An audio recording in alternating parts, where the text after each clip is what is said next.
சிங்காசனத்தில் வீற்றிருக்கும் பரிசுத்தரே பரிசுத்தரே, ஆராதனை உமக்கு ஆராதனை, ஆராதனை உமக்கு ஆராதனை.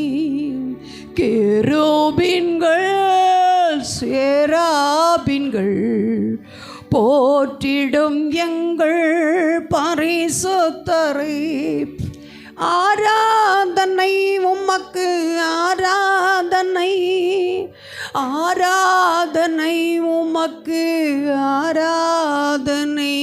ஹல்லேலூயா ஹல்லேலூயா ஹல்லேலூயா. தேவனுடைய பாதத்தில் அமர்வது எத்தனை இன்பம், எடுபடாத நல்ல பங்கு. ஹல்லேலூயா. எபினேசரே ஆராதனை, என் துணையாளரே ஆராதனை, மறப்பேனோ அது அன்பை, நான் மறப்பேனோ அது அன்பை, மண்டியிடுவேனும் பாதத்திலே, மண்டியிடுவேனும் பாதத்திலே. ஆமென். ஹல்லேலூயா ஹல்லேலூயா. அந்த காலை வேளையில் நம்மோடு இடைப்படும்படியாய் ஹல்லேலூயா குறுகிய நேரத்தில் கத்த நம்மோடு பேச வேண்டும். ஒவ்வொருவரும் கேளுங்க, நான் கேட்குறேன், ஆண்டவர் என்னோடு பேசும்படியாய். ஏசாயா 55:5 வாசிப்போம். இதோ நீ அறியாதிருந்த ஜாதியை வரவழைப்பாய், உன்னை அறியாதிருந்த ஜாதி உன் தேவனாகிய கர்த்தரின் நிமித்தமும் இஸ்ரவேலுடைய பரிசுத்தரின் நிமித்தமும் உன்னிடத்திற்கு ஓடி வரும், அவர் உன்னை மேன்மைப்படுத்தி இருக்கிறார். இது ஒரு வாக்குத்தத்த செய்தி. இதிலே நாம் என்ன செய்ய வேண்டும் என்று சொல்லி ஆண்டவர் மேன்மைப்படுத்த விரும்புகிறாராம். ஹல்லேலூயா. தம்முடைய ஜனத்தை அவர் மேன்மைப்படுத்துகிறவர். நம்ம இதுவரைக்கும் ஹல்லேலூயா எப்படி மேன்மைப்படுவோம் என்னன்னு நம்ம தெரியாமல் என்ன செய்கிறோம். இன்றைக்கு பார்க்குறோம். முதலாவது, ஆண்டவருக்கு முக்கியத்துவம் கொடுக்காமல் இந்த ஆராதனையில் எப்படி ஜனங்கள் தன் சுய விருப்பத்தை நிறைவேற்றும்படி கடந்து போகிறார். மழை ஒரு காரணம். ஹல்லேலூயா. பல காரணங்களை வைத்து ஆண்டவருடைய சமூகத்தையும் ஆண்டவருடைய அன்பையும், ஆண்டவர் எனக்காக இவ்வளோ காரியங்கள் செய்தாரே, நன்றி சொல்ல நான் போகிறேன் வரல இல்லை ஜனங்க. ஆண்டவர் சொல்ல, என்னை மேன்மைப்படுத்த என் ஜனம் வரலையே. அவர் இங்கே சிங்காசனம் போட்டு நம் வரும் முன்னாக வந்து விட்டார். அவர் இங்கே உட்கார்ந்து நம்மை பார்த்து தம்முடைய ஜனத்துக்காக அவர் பரிதபிக்கிறார். ஹல்லேலூயா. வந்த நம்ம ஒவ்வொருவரையும் கர்த்தர் ஆசீர்வதிப்பாராக. ஹல்லேலூயா. இதோ நீ அறியாதிருந்த ஜாதியை வரவழைப்பாய். எப்படி மேன்மைப்படுத்துவாராம். ஹல்லேலூயா. நம் மூலமாக, உங்கள் மூலமாக, என் மூலமாக தேவன் பெரிய ஒரு திட்டம் வைத்திருக்கிறார். அந்த திட்டத்தை இன்னைக்கு சொல்கிறாருங்க. ஹல்லேலூயா. அதை மீண்டும் மீண்டும் சொல்லி நம்மை வழி நடத்துகிறார். என்னால் கூட முடியுமா? முடியும். ஹல்லேலூயா. உன் விசுவாசம், உன் அன்பு, உன் கிரியைகள், நீ கர்த்தரிடத்தில் வைத்திருக்கிற அந்த நேர்த்தியான தொடர்பு. ஹல்லேலூயா. உன் குடும்பத்தில் வர வேண்டியது வரும். ஹல்லேலூயா. செய்ய வேண்டியது அவர் செய்ய போகிறார். நீங்கள் விசுவாசித்தால் அது உங்களுக்கு கிடைக்கும். ஹல்லேலூயா. அந்தந்த இடத்துல வந்து அதை நிரப்ப போகிறாராம். ஹல்லேலூயா. உன்னை அறியாதிருந்த ஜாதி உன் தேவனாகிய கர்த்தர் நிமித்தமும் இஸ்ரவேலுடைய பரிசுத்த நிமித்தம் உன்னிடத்திற்கு அவங்களே ஓடி வருவாங்களாம். ஹல்லேலூயா. பெண் கொடுக்க, பெண் எடுக்க, பணம் கொடுக்க, கடனை அடைக்க, உன்னை உயர்த்த, உன்னை எடுத்து பயன்படுத்த அவர்களே ஓடி வருவாங்களாம். ஹல்லேலூயா. உன்னை நான் மேன்மைப்படுத்துவேன். நீங்கள் விசுவாசித்தால் தேவனுடைய மகிமையை காணலாம். ஹல்லேலூயா. கர்த்தர் சொல்கிற மேன்மையின் காரியங்களை நாம் எடுத்துக்கொள்வோம். ஹல்லேலூயா. அவர் சொல்லுங்கள், எல்லாரும் மார்த்தட்டி சொல்லுங்கள், இயேசு கர்த்தர் என்னை மேன்மைப்படுத்தி இருக்கிறார். இந்த நாளிலிருந்து என் சரீரத்தை சுகத்தினால் மேன்மைப்படுத்தியிருக்கிறார். ஓ சோத்த அவருடைய கிருபை வரங்களினால் என்னை மேன்மைப்படுத்தியிருக்கிறார். ஐஸ்வர்ய ஆசீர்வாதத்தினால் என்னை மேன்மைப்படுத்தியிருக்கிறார். ஹல்லேலூயா. அறிக்கையிட்ட ஒவ்வொருவரும் அதை பெற்றுக்கொண்டீர்கள். ஹல்லேலூயா. அந்த மேன்மையை நாம் எரேமியா 33:3 சொல்கிறேன், என்னை நோக்கி கூப்பிடு. இங்கே பார்க்குறோம், நான் அறியாதிருந்த ஜாதியை வரவழைக்கணும்னா நாம் அவரை நோக்கி பார்க்க வேண்டும். இந்த எல்லா ஆசீர்வாதத்துக்கும் காரணம் என்னென்னா, நாம் அவரை முதலாவது பார்க்கறதில்ல. ஹல்லேலூயா. நம்முடைய பலவீனத்தை பார்க்குறோம், நம்முடைய சுற்றத்தாரை பார்க்குறோம், நம்முடைய இல்லாமையை பார்க்குறோம், நம்முடைய கடனை பார்க்குறோம், நம்ம நேசிக்காதவர்களே பார்க்குறோம். ஆண்டவர் சொல்றார், என்னை நோக்கி கூப்பிடு, என்னிடத்துல வா.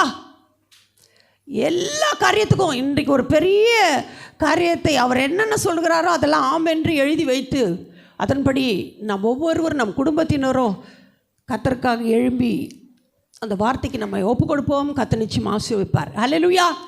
ஏசாயா 60:3-5 பார்க்கும் பொழுது பாருங்கள், நான் கீழே நிறைய காரியங்களை பேச வைத்திருக்கிறார் கொடுக்கப்பட்ட நேரத்துக்குள்ளாக. உன் வெளிச்சத்தினிடத்துக்கு ஜாதிகளும் உதிக்கிற உன் ஒளியினிடத்துக்கு ராஜாக்களும் நடந்து வருவார்கள். அப்பொழுது நீ அதை கண்டு ஓடி வருவாய். உன் இருதயம் அதிசயப்பட்டு பூரிக்கும். கடற்கரையின் திரளான கூட்டம் உன் வசமாக திரும்பும். ஜாதிகளின் பலத்த சேனை உன்னிடத்திற்கு வரும். வரும்னா வரும். எப்படி வரும், ஏதோ வரும்னு கேட்கறது கூடாது. ஹல்லேலூயா. கர்த்தர் சொன்னால் நிறைவேற்றுவார். சொல்லியும் செய்யாத தேவன் அல்லவே. சொன்னதை நிறைவேற்றுவார். அவர் சகலத்தை செய்ய வல்லவர். அவர் செய்ய நினைத்த தடைபடாது. உன்னை குறித்து, உங்களை குறித்து, உங்கள் வீட்டை குறித்து, உங்களுடைய குடும்பத்தை குறித்து, உங்களுடைய பிள்ளைகளை குறித்து வைத்திருக்கிற நோக்கத்தை நிறைவேற்றுவேன் என்று இந்த நாளில் அவர் பேசிக்கொண்டிருக்கிறார். ஹல்லேலூயா. நான் கடந்த வாரத்தில் என்னப்பா ஸ்தோத்திரம் எடுக்கலாம் என்று சொல்லி 2 தினங்களுக்கு முன்பாகிறது பல காரியங்கள் சொன்னார். ஆனால் இதை சொன்னார், இதை நீ சொல்லு. ஹல்லேலூயா. நான் அந்த வார்த்தையின் மூலமாக பிள்ளைகளுக்குள், மக்களுக்குள் நான் ஆளுகை செய்ய போகிறேன். ஹல்லேலூயா. கர்த்தர் நல்லவர். சொன்னதை செய்ய தேவன் கடந்து வந்து கொண்டிருக்கிறார். ஹல்லேலூயா. ஸோ 3ஆம் வசனம், உன் வெளிச்சத்தின் இடத்திற்கு நீங்கள் பெற்ற சந்தோஷம், சமாதான ரட்சிப்பின் இடத்துல அவரே வந்து அநேகரை கொண்டு வருவார். அம்மா ஜெபம் பண்ணுங்க, அம்மா எனக்காக ஸ்தோத்திரம் இது பண்ணுங்க என்று சொல்லி ஆண்டவர் உன் உதிக்கிற ஒளி இடத்துக்கு. அப்படின்னா நீங்கள் என்ன செய்யணும்? ஃபஸ்ட்டு என்ன சொல்லப்படுது? ஹல்லேலூயா. ஆமென். இந்த நாளில் பாருங்கள், ரொம்ப பேர் வராதுக்கு காரணம் என்ன சொல்லுவாங்கன்னா, காலையில் எழுந்திரிக்க முடியல, உடம்பு சரியில்லை. ஹல்லேலூயா. எழுந்து வரணும். ஆண்டவருடைய ஆலயத்துக்கு தான் வரணும். ஆண்டவருடைய சித்தத்துக்கு தான், அவர் விருப்பத்துக்கு தான் வரணும். உலகத்தில் இருக்கிற ஜனங்களை திருப்திப்படுத்தவே முடியாது. இப்படி கொடுத்தா இப்படி இல்லைன்னுவாங்க. ஹல்லேலூயா. ஆகவே ஆண்டவருக்காக ஆண்டவர் என்ன சொன்ன, இந்த நாளை எனக்குன்னு வச்சுடு. ஹல்லேலூயா. இந்த நாளை அவருக்கன்னே கொடுத்துடணும். ஹல்லேலூயா. இந்த இடத்துல ஜனங்க வரலன்னு எனக்கே இவ்வளோ மன வருத்தம், பாஸ்ட்டுக்கே எவ்வளோ வருத்தம். ஆனால் ஆண்டவர் எவ்வளோ வருத்தப்படுவார்ல. ஹல்லேலூயா. ஒரு சில தேவ பிள்ளைங்க போய் கூட்டிகிட்டு வருவாங்க, போனால் ரெடி ஆகல. ஹல்லேலூயா. அப்போது மற்ற ஆசீர்வாதங்கள் எப்படி வரும்? எழும்பணும். எழும்பு சியோனே. காலையில் எழுந்திருக்கணும். ஹல்லேலூயா. பலன் பெறும்படி எழுந்திருக்கணும். எபேசியரில் சொல்லப்பட்டிருக்குது 5:14 வாசிங்க. தூக்கத்தை விட்டு எழும்பணும், துக்கத்தை விட்டு எழும்பணும், பொல்லாப்பை விட்டு எழும்பணும், அசதியை விட்டு எழும்பணும். வாசிமா.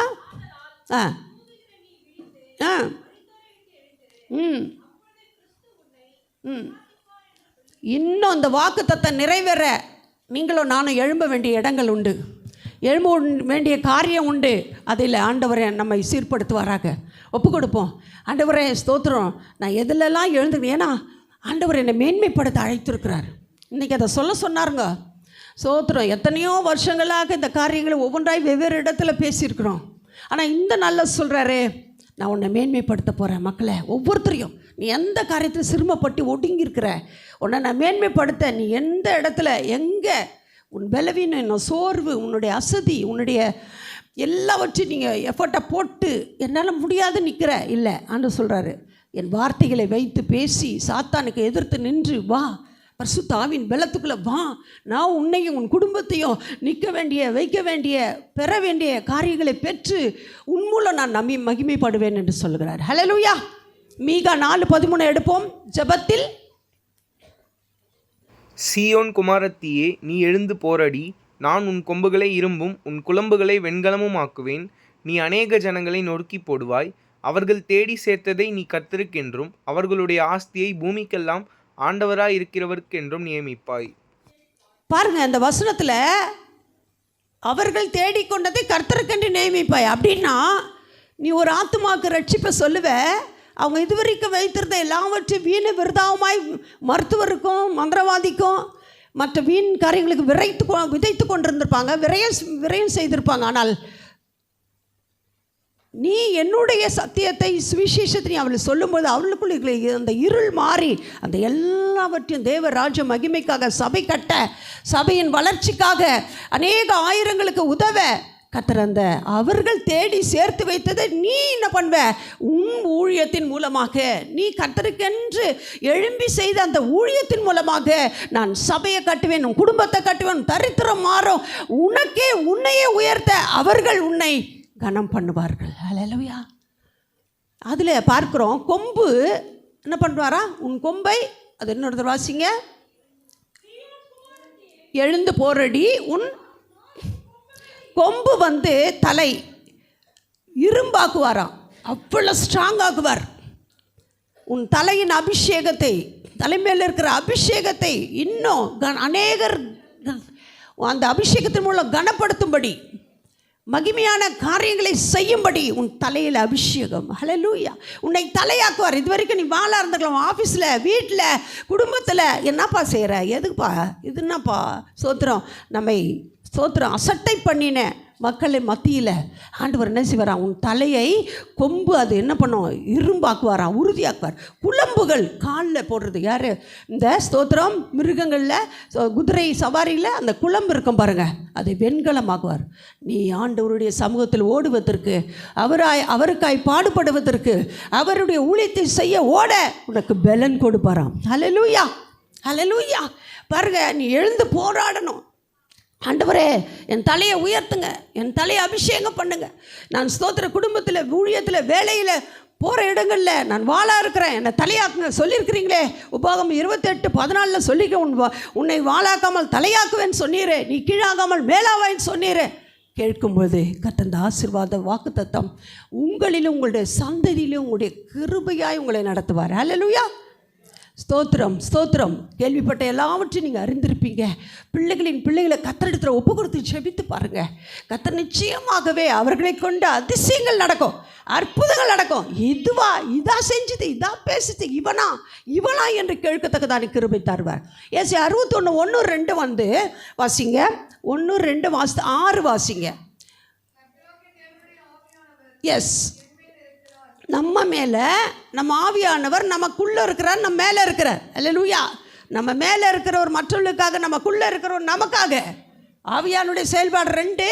நமக்கு மேலே இருக்கிற ஆவியானவர் வெளியே இருக்கிற ஜனங்களுக்காக அவருடைய அபிஷேகம் கிரியை செய்யும். நமக்குள்ளே இருக்கிறவர் நம்மை சுத்திகரித்து, நம்மை பலப்படுத்தி, நம்மை இளைப்பாறுகிற தெய்வ சத்துவத்திலும், தேர்தலிலும், மாறுதலிலும் நாம் சிறப்பட்டு பலப்பட்டு உள்ளாயிருந்து தேவன் நம் மூலமாக, வாசி மகளே, இது இந்த மாதிரி இப்போ போகிறாங்க.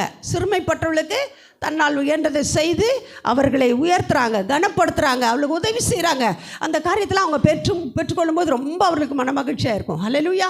கர்த்தரால் நான் இப்படி ஒரு இயேசு என்ற தெய்வம் இருக்கார், அந்த தெய்வம் அந்த பிள்ளைகளோட பேசி அவர்கள் அதை சாப்பிட்டு திருப்தியாக இருக்கிறதோட எங்களுக்கு கொடுத்து மகிழ்றாங்களே, அந்த ஸ்தோத்திர இயேசு சுவாமி இவங்க தெய்வமாக வணங்குறாங்களே, நானும் அந்த தெய்வத்தை வணங்குவேன் என்று சொல்லி என்ன செய்கிறாரு? ஸ்தோத்திரம். இந்த சிறுமைப்பட்ட மக்கள் மத்தியில் அவள் செய்கிற ஊழியம், அவளுக்கு கொடுத்த அந்த அபிஷேகம், அவர்களுக்கு கொடுத்த அந்த ஸ்தோத்திர கையிருப்பின் எல்லாவற்றையும் கர்த்தருக்கென்று விதைக்கும்படியாக அவர்களையும் அவருடைய ஊழியங்களையும் கடந்து போக நம்ம நடத்துகிறார், நிறைய இடத்துல நடத்துகிறார். ஆண்டவர் சொல்கிறாரு. 6 வாசி மகளே. சொல்லப்படுவீர்கள். எஸ், ஆமென். பார்த்தீங்களா? மேன்மை பாராட்டுவீர்கள். நீங்கள் கர்த்தருக்காக, கர்த்தருடைய காரியத்தை நீங்கள் மேன்மை பாராட்டும்படி உங்களையும் உங்களுடைய குடும்பத்தையும், எப்பா இவங்க கர்த்தரால் ஆசீர்வதிக்கப்பட்ட ஜனப்பா, நிறைய சொல்ல முடியும். ஏசாயா 61:9 கூட வாசித்தீங்கன்னா இந்த ஜனத்தை பார்த்து, நம்ம ஜனத்தை பார்த்து கர்த்தர் சொல்லுவார். ஹல்லேலூயா. இந்த ஜனம் கர்த்தரால் ஆசீர்வதிக்கப்பட்ட ஜனம் என்று சொல்லி. சரி, அதுக்கு அடுத்தது 1 சாமுவேல். அன்னாள் பாருங்கள், 1ஆம் அதிகாரம் 5, 6, 7 வாசிப்போம். 1 சாமுவேல். அன்னாள் பாருங்க, அன்னாளை சிநேகித்தபடியினால் அவளுக்கு இரட்டிப்பான பங்கு கொடுப்பான். கர்த்தரோ அவள் கர்ப்பத்தை அடைத்திருந்தார். கர்த்தர் அவள் கர்ப்பத்தை அடைத்தபடியினால் அவளுடைய சக்களத்தி அவள் துக்கப்படும்படியாக அவளை மிகவும் விசனப்படுத்துவாள். அவள் கர்த்தருடைய ஆலயத்திற்கு போகும் சமயத்தில் அவன் வருஷந்தோறும் அந்த பிரகாரமாய் செய்வான். இவள் அவனை மடமடிவாக்குவாள். அப்பொழுது அவன் சாப்பிடாமல் அழுது கொண்டிருப்பாள். இப்போ அன்னாள் இரட்டிப்பான பங்கை பெற்றாள். ஸ்தோத்திரம்.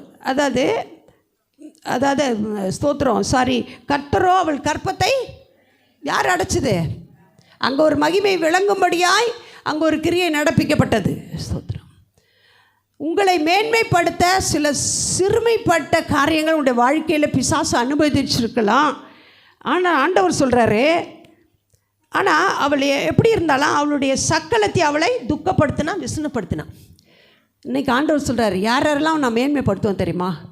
நீ யாரால துக்கப்பட்டிருக்கிற, விசனப்பட்டிருக்கிற. அது மட்டும் இல்லை, மனமடிவானாலாம். அன்னாள் 3 வேதனைக்குள்ளாக தாக்கப்பட்டாள், தள்ளப்பட்டாள், துக்கப்பட்டாள், விசனப்பட்டாள், மனமடிவாக்கப்பட்டாள். ஆனால் அவளை ஆண்டவர் கைவிடலை. ஹல்லேலூயா. அவளை மேன்மைப்படுத்தினார். நல்ல சாமுவேலை கொடுத்தார், தீர்க்கதரிசியை கொடுத்தார். உங்களிலும் நீங்கள் வேதனையோடு வந்திருக்கலாம், மனமடிவோடு வந்திருக்கலாம், துக்கத்தோடு வந்திருக்கலாம். ஆண்டவர் இந்த நாளில் சொல்கிறாரு, உன்னை மேன்மைப்படுத்தும்படியாய் நீ சொன்ன எடுத்துக்கொண்ட பொருத்தனை, நீ செய்து கொண்ட ஸ்தோத்திரம் எல்லாவற்றையும், உன் கண்ணீரை நான் கண்டேன், உன்னை குணமாக்குவேன். யாரோ ஒருத்தர் அழுது கொண்டிருக்கிறீங்க. ஆண்டவர் சொல்கிறாரு, எல்லாவற்றுக்கும் நான் உன்னை மேன்மையாய் நிறுத்துவேன். ஹல்லேலூயா. கலங்காதே மகளே. ஏன்னா நிறைய காரியங்கள் வருது. அதே போல் ஆதியாகமம் 29 பார்க்குறோம். அங்கே லேயாள் ராகேலை பார்க்குறோம். ராகேல் ரூபவதியாக இருந்தா, ஆனால் லேயாள் கண் கூச்ச பார்வையாக இருந்தாள். ஸ்தோத்திரம். அவள் ஸ்தோத்திரம் இங்கே பார்க்குறோம். வாசிப்போம். 29:16 ஆதியாகமம். லாபானுக்கு 2 குமாரத்திகள் இருந்தார்கள். மூத்தவள் பேர் லேயாள், இளையவள் பேர் ராகேல். லேயாளுடைய கண்கள் கூச்சப்பார்வையாய் இருந்தது. ராகேலோ ரூபவதியும் பார்வைக்கு அழகானவளுமாய் இருந்தாள். ஆத்தும ஆதாயம் செய்வதிலோ, உங்கள் வாழ்க்கையில், உங்கள் குடும்பத்தில் உங்களால் ஈட்ட முடியாத எத்தனை காரியங்கள், செய்ய முடியாதவைகளை நீங்கள் அற்பமாக இருந்திருக்கலாம். ஆனால் அற்பமான அந்த லேயாளுக்கு தான் கற்பம் தரிக்கும்படி செய்தாராம். ஹல்லேலூயா. ஆனால் ராகேலோ மலடியாக இருந்தார். இந்த உலகத்தில் உங்களுக்கு முன்பாக பல காரியங்கள் மேன்மையாக இருக்கலாம். ஆனால் நீங்கள் அற்பமாக இருக்கிற உங்களை கொண்டு தான் ஆண்டவர் தன்னுடைய கிரியைகளை செய்து மேன்மைப்படுத்துவேன் என்று சொல்லுகிறார். ஹல்லேலூயா. எத்தனை பேருக்கு இது போய் சேருதோ ஆண்டவரை இந்த வேளையில் அவர்களுடைய சிந்தையில், அவருடைய செயலில், அவருடைய குடும்பத்தில், அவருடைய ஜீவியத்தில் கடந்து போவதாக என்று நான் கத்தரை ஸ்தோத்தரிக்கிறேன். ஏன்னா நிறைய காரியங்கள் இருக்கிறது. ஹல்லேலூயா. ஸ்தோத்திரம். யூதா 4 பிள்ளைய கர்த்தர் கொடுத்தார். ஹல்லேலூயா. ஒவ்வொன்றுக்கும் ஒவ்வொரு பெயரிட்டு கடைசியில் யூதா கர்த்தரை துதிப்பவன் என்று சொல்லி பெற்றெடுத்தாள். ஆகவே உங்களுடைய சன்னதியில் நீங்கள் நினச்சி கவலைப்பட்டு தோய்ஞ்சிருக்கலாம். ஆனால் மேன்மைப்படுத்தும்படியாக உன் சந்ததியை நான் ஆசீர்வதிப்பேன். நீ புறக்கணிக்கப்பட்டு இருக்கிறாயா? ஹல்லேலூயா. நீ தள்ளப்பட்டு இருக்கிறாயா? மனமடிவாக இருக்கிறாயா? கர்த்தரை ஆசீர்வதிப்பார். எஸ்தர் காரியத்தில் வருகிறோம். எஸ்தர் வளர்ப்பு தந்தையாகிய மொர்தெகாய்க்கு ராஜ மேன்மையை பெற்றார். எப்படி என்று சொன்னால், அகஸ்வேரு ராஜா ஆமானை உயர்த்தி வைத்திருந்தார். ஆனால் ஆமானை மொர்தெகாய் ஸ்தோத்திரம் வணங்கலை. ஹல்லேலூயா. ஏன்னு சொன்னால் ஸ்தோத்திரம். இங்கே அடுத்தது இங்கே வாசிங்க. எஸ்தர் 1ஆம் அதிகாரம் 9-10. ராஜஸ்திரீயாகிய வஸ்தியும் ராஜாவாகிய அகாஸ்வேருவின் அரண்மனையிலே ஸ்திரீகளுக்கு ஒரு விருந்து செய்தாள். 7ஆம் நாளிலே ராஜா திராட்சரசத்தினால் களிப்பாயிருக்கும்போது மகா ரூபவதியாக இருந்த ராஜஸ்திரீயாகிய வஸ்தியின் சௌந்தரியத்தை ஜனங்களுக்கும் பிரபுக்களுக்கும் காண்பிக்கும்படி ராஜகிரீடம் தரிக்கப்பட்டவளாக அவளை ராஜாவுக்கு முன்பாக அழைத்து வர வேண்டும் என்று. இங்கே இந்த எஸ்தர் ராஜாத்தின் காரியங்களுக்கு முன்பாக அந்த அகஸ்வேரு ராஜா என்ன பண்ணுறான்? ஸ்தோத்திரம். வஸ்திக்கு இடம் கொடுத்தால் அவள் என்ன செய்கிறாள்? அதை அள்ள தட்டுகிறாள். நம்முடைய வாழ்க்கையில் கூட நம்முடைய கணவருக்கோ மனைவிக்கோ பல காரியங்களை செய்ய வரும்பொழுது நாம் என்ன பண்ணக்கூடாது? அள்ள தட்டக்கூடாது. ஹல்லேலூயா. இந்த வஸ்தியின் மூலமாக நாம் தெரிந்து கொள்ள வேண்டிய காரியங்கள் உண்டு. ஹல்லேலூயா. நம்மை மேன்மைப்படுத்த தேவன் பாருங்கள், அதற்கு சப்ஸ்டியூட்டாக எஸ்தர் என்னட்டா வந்துட்டா. ஹல்லேலூயா. நீங்கள் தவறவிட்ட காலங்கள் உண்டு, தவறுவிட்ட மனிதர்கள் உண்டு, தவறுவிட்ட நேரங்கள் உண்டு. நாம் தவறாதபடிக்கு நம்முடைய மேன்மையை காத்துக்கொள்வோம். ஹல்லேலூயா. அடுத்தது எஸ்தர் 2:5 வாசிப்போம். 2 கீசின்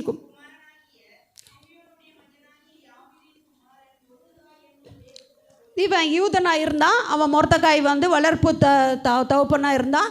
எஸ்தர் ராஜாத்தையே எடுத்து வளர்த்தான். இப்படி நம்ம எல்லா காரியங்களையும் நாம் பார்க்குறோம். 16ஆம் வசனம் வாசிங்க. அதில்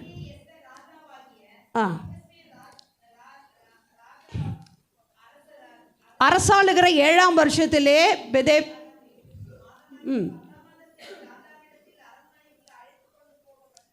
சரி, இங்கே வந்து நிறைய காரியங்களை நீங்கள் வீட்டுக்கு போயிட்டு எஸ்தர் புத்தகத்தை வாசிப்பீங்கன்னா ஸ்தோத்திரம், இந்த எஸ்தர் ராஜாத்தி மூலமாக அங்கே ஸ்தோத்திரம் மொர்தெகாயால் வளர்க்கப்பட்ட எஸ்தர் ராஜாத்தி அங்கே ஸ்தோத்திரம் என்ன பண்ணுறா, அந்த ஸ்தோத்திர வஸ்திக்கு இடத்துல நின்று அந்த முதல் ஸ்தோத்திர விருந்தில் அல்ல, ரெண்டாவது விருந்து அவர் ஆயத்தப்படுத்த போகும்போது அந்த இடத்துல ஆண்டவர் என்ன செய்கிறார், ஸ்தோத்திரம் பாருங்கள், அவள் ஒரு ஒரு ஒரு ஒரு ஒரு இது பண்ணுறா. அது வாசிப்போம்.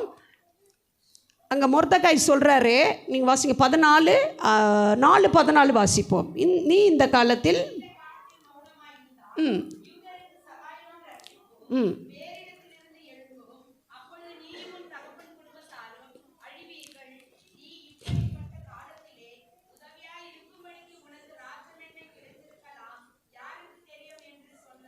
இப்போது மொர்தெகாயோட வார்த்தை அவள் அப்படியே அங்கீகரித்தாள். நம்ம ஆண்டவருடைய வார்த்தை நம்ம அங்கீகரிக்க வேண்டும்.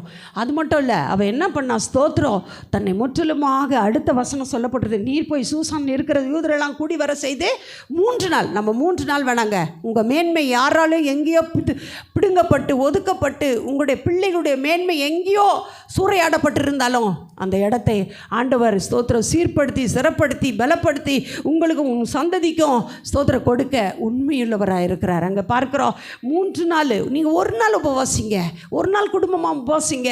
கர்த்தர் ஸ்தோத்திரம் அந்த ராஜாவிடத்திலிருந்து வர வேண்டிய நல் ஸ்தோத்திர உத்தரவு அவளுக்கு கிடைத்தது. ஹல்லேலூயா.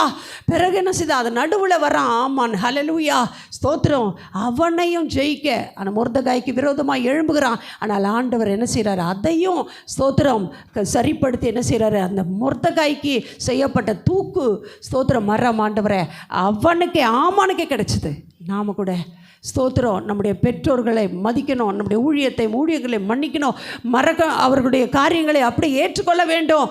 நம்மால் முடிந்த அளவு கர்த்தருடைய சமூகத்தில் கிட்டி சேர வேண்டும். ஸோ நமக்கு வர இருக்கிற அந்த பொல்லாப்பு, நம்முடைய மேன்மைக்கு முன்பாக வருகிற எல்லா காரியங்களுக்கும் நாம் நின்று செயல்பட வேண்டிய மக்களாக இருக்கிறோம். இங்கு ஸ்தோத்திரம் இதன் மூலமாக நாம் என்ன பண்ணுறோம், யூதருக்கு சத்ருவாகிய ஆமானுக்கு பாருங்கள், அகாஸ்வேரு ராஜா தன் மோதிரத்தை பாருங்கள் ஸ்தோத்திரம் அதை கொடுத்துட்டான். நீ இதை வச்சு என்ன செய்ய, லஞ்ச ஊழியம் நடக்குது அங்கேயும். ஹல்லேலூயா.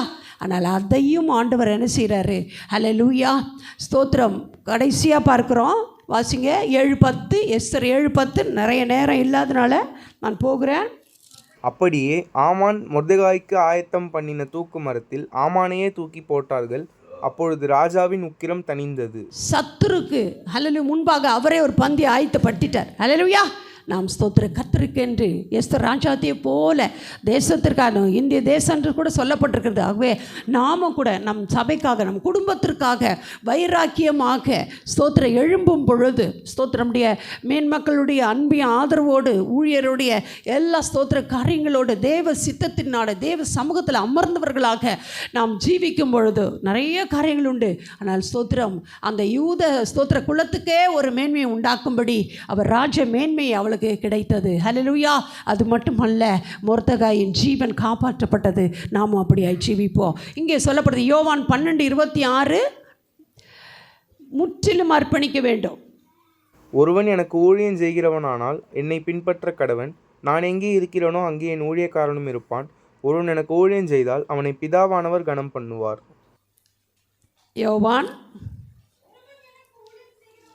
எஸ் ஆமென் ஆமென். ஹல்லேலூயா. நாம் ஸ்தோத்திர ஆண்டவரை ஃபாலோ பண்ணணும், மனுஷர்கள் அல்ல. ஸ்தோத்திர மேன்மக்களை அல்ல, அரசியல்வாதிகளை அல்ல, ஐஸ்வர்யவான்களை அல்ல, மந்திரவாதிகளை அல்ல, குறி சொல்கிறவர்கள் அல்ல. ஸ்தோத்திரம் இன்றைக்கி எங்கெங்கேயோ போயிட்டு எப்படியோ மறைவா நம்ம ஃபோன் எடுத்தோம்னா அதுலேயே நிறைய ஆலோசனை, அங்கெல்லாம் போகக்கூடாது. நம்முடைய ஆலோசனை தேவ சமூகத்தில், தேவ பிரசனத்தில், தேவனோடு வசனத்தில் முழங்காலில் ஜெபிப்போம். ஸ்தோத்திர உபவாசித்து ஜெபிப்போம், குடும்பமாய் ஜெபிப்போம், சபைக்கு வருவோம், ஊழியர் மூலமாக கர்த்தருடைய ஆவியார் நம்மோடு பேசும் காரியங்களுக்கு நம்ம ஒப்பு கொடுப்போம். நம்மை மேன்மைப்படுத்துவார். உன்மூலம் அநேக ஜனங்கள் இன்றைக்கு சுகமாக ஸ்தோத்திரம் ரட்சிக்கப்பட காத்து கொண்டிருக்கிறதே, அந்த ஸ்தோத்திரம் மேன்மையை, அந்த ராஜ மேன்மை, ராஜரீக அபிஷேகத்தை கொடுத்துருக்குறார். அதுக்கு தான் காத்திருப்புக்கு வரணும். வீட்டில் தனிமையாக ஒரு நாள் உபவாசப்பட்டு குடும்பமாக அபிஷேகத்தில் வரங்களுக்காக ஜெபம் பண்ணுங்க. கர்த்தர் அந்த ராஜரீக அபிஷேகத்தை கொடுத்து உங்களை எடுத்துக்கொண்டு போவார். பணி செய்கிற இடத்துல உங்களுடைய வார்த்தை, உங்களுடைய பார்வை மூலமாக அபிஷேகத்தின் நுகம் முறிக்கப்பட்டு அவருடைய வேதனைகள் நீக்கப்பட்டு அவர்கள் தேவனுடைய பிள்ளைகளாய் தேவனுடைய ராஜ்யத்துக்குள்ள முத்திரை போடுவார். ஹல்லேலூயா. நீதிமொழி 8:17-18 பார்க்கிறோம். அதிகாலையில் அந்த காரியங்களுக்காக நாம் ஸ்தோத்திர ராஜ மேன்மை நீங்கள் பெறணுமா, ராஜ அபிஷேகத்தை பெறணுமா, ஸ்தோத்திர மேன்மையினால் கர்த்தர் உங்களுக்கு கொடுத்த ஊழியத்தில் உத்தரவாதத்தை நிறைவேற்ற உங்களை கர்த்தர் அழைக்கிறார். உபாகமம் ஸ்தோத்திர பார்க்கிறோம். அதுலேயும் 28:1-14 மேன்மைப்படுத்தத்தக்கதாக கர்த்தர் எல்லாவற்றையும் நாம் அறியாத ஒன்றும் இல்லை, தெரியாத ஒன்றும் இல்லை. ஆனால் அந்த வார்த்தைகளை வாசிப்பதிலோ நிலை நிற்பதிலோ அதை வேண்டி விண்ணப்பிப்பதிலோ, அது மட்டும் இல்லை, கிரியை இல்லாத விசுவாசம் செத்ததே ஆகும். அவருடைய ஸ்தோத்திர கிரியைகள் நம்முடைய வாழ்க்கையில் எது எதிர்ப்பாய் நின்றாலும் அதற்கு முன்பாக கர்த்தரை நோக்கி பார்த்து கர்த்தரை வைத்து கொண்டு அவருக்காக நாம் ஜீவிக்கும் பொழுது கர்த்தர் நிச்சயமாகவே ஸ்தோத்திர இந்த வாக்கு தத்தத்தின்படி கர்த்தர் நம்ம நடத்தும். அது மட்டும் இல்லை, சங்கீதம் 27:8 சிலர் குதிரைகளை குறித்து ரதங்களை குறித்து மேன்மை பாராட்டுகிறார்கள். ஆனால் நாங்களும் எங்கள் இயேசு கிறிஸ்துவின் நாமத்தை குறித்தே எந்த பொல்லாப்பு இருந்தாலும் இயேசுவின் நாமம் இயேசுவின் நாமம் இயேசு நாமம் சொல்லி பாருங்களேன், அந்த கிரியைகள் அழியும், விழுந்துரும், ஸ்தோத்திரம் நிரம்பிடும். ஸ்தோத்திரம். நீங்கள் முதல் மேன்மை பாராட்டணும். என் இயேசு நல்லவர், என் இயேசு பலப்படுத்துவார். நீங்கள் ஐயோ எனக்கு கடன் அடையில அவங்களுக்கு இல்லை, எதை செய்தாலும் கர்த்தருக்கு நன்றி சொல்லுங்கள். திருப்தி வேணுங்க, திருப்தி வேணும், நன்றி சொல்லணும். போதும் என்ற மனதுடனே கூடிய தேவ பக்தியோடு மற்றவர்களுக்காக நாம் பரிந்து பேசும்போது, மற்றவர்களுக்காக நம்முடைய காரியத்தை கொடுக்கும் பொழுது, ஜெபிக்கும் பொழுது நிச்சயமாக அது மேன்மை பாராட்டி உங்களுக்குள்ள உங்களுடைய சந்ததிக்குள்ள கர்த்தர் வைத்திருக்கிற அறியாத தெரியாத காரியங்கள், மகிமையான காரியங்களை வரவழைப்பார், கொடுப்பார், மேன்மைப்படுத்துவார், கர்த்தர் ஆசீர்வதிப்பார். கர்த்தர் பெரியவர். இந்த வார்த்தையை தந்த தேவனுக்கு நன்றி சொல்லுவோம். தொடர்ந்து அவரையும் அவருடைய வார்த்தைகளில் நாம் நிலைத்திருப்போம், அவருடைய அபிஷேகத்தில் நிலைத்திருப்போம். கர்த்தர் பெரிய காரியம் செய்வாராக. ஆமென்.